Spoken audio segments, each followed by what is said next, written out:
ইরানকে ঘিরে মার্কিন যুক্তরাষ্ট্র যে অবৈধ হস্তক্ষেপ চালাচ্ছে তা বন্ধ না করা পর্যন্ত হরমুজ প্রণালী দিয়ে সব ধরনের জাহাজ চলাচল বন্ধ থাকবে। ইরানের ইসলামী বিপ্লবী রক্ষী বাহিনী এমন ঘোষণাই দিয়েছে। 11 জুলাই ওমানে মধ্যস্থতাকারীদের সঙ্গে আলোচনার পর মার্কিন যুক্তরাষ্ট্র বাণিজ্যিক জাহাজের জন্য হরমুজ প্রণালী সম্পূর্ণ খুলে দেওয়ার ঘোষণা দিতে ইরানি আলোচকদের উপর চাপ সৃষ্টি করেছে বলে জানা গেছে। এর পরপরই রক্ষী বাহিনীর পক্ষ থেকে এমন বক্তব্য আসে। ইরানি বিপ্লবী রক্ষী বাহিনীর নৌবাহিনী এক বিবৃতিতে জানিয়েছে, পরবর্তী নির্দেশ না দেওয়া পর্যন্ত এবং মার্কিন হস্তক্ষেপের অবসান না হওয়া পর্যন্ত হরমুজ প্রণালী বন্ধ থাকবে।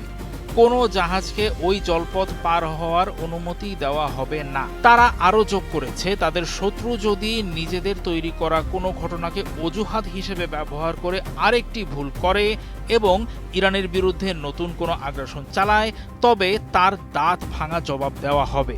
মধ্যপ্রাচ্যে তাদের শত্রুর ঘাঁটিগুলোকে লক্ষ্যবস্তু করা হবে বলেও বিবৃতি থেকে জানা গেছে। হরমুজ প্রণালীতে বেশ কয়েকটি তেলবাহী ট্যাঙ্কারে ক্ষেপণাস্ত্র হামলার পর গত 8 ও 9 জুলাই ইরানের ওপর বিমান হামলা চালায় মার্কিন যুক্তরাষ্ট্র।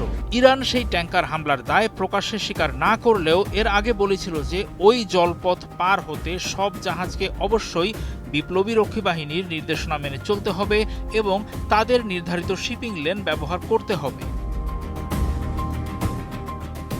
ইরান একটি কথা সবসময় স্পষ্ট করে বলেছে, যে সমস্ত ঘাঁটি থেকে ইরানি ভূখণ্ডে হামলা চালানো হবে তারা সেগুলোর বিরুদ্ধে প্রতিশোধমূলক ব্যবস্থা নেবে। এদিকে মার্কিন সেন্ট্রাল কমান্ড সেন্টকম জানিয়েছে, তারা ইরানের প্রায় 140টি সামরিক লক্ষ্যবস্তুতে আঘাত এনেছে। সেসবের মধ্যে রয়েছে ইরানের ক্ষেপণাস্ত্র ও ড্রোন ঘাঁটি, নৌসক্ষমতা, গোলাবারুদ মজুদ রাখার সুবিধা, যোগাযোগ নেটওয়ার্ক এবং উপকূলীয় নজরদারি কেন্দ্রগুলো। আরব দেশগুলোর, বিশেষ করে উপসাগরীয় অঞ্চলের দেশগুলোর সমালোচনা করেছে ইরান। দেশটি বলছে ওই দেশগুলো মার্কিনীদের সাহায্য করছে। তবে ইরানিরা উপসাগরীয় দেশগুলোর কোনো বেসামরিক নাগরিক বা বেসামরিক এলাকায় হামলা চালাচ্ছে না, বরং তারা সেই সব লক্ষ্যবস্তুতে আঘাত করছে যেখান থেকে ইরানি ভূখণ্ডের উপর হামলা চালানো হচ্ছে। এই পরিস্থিতি ও উত্তেজনা বেশ কিছু সময় ধরে চলে আসছে এবং ইরান তার এই অবস্থান বজায় রেখেছে।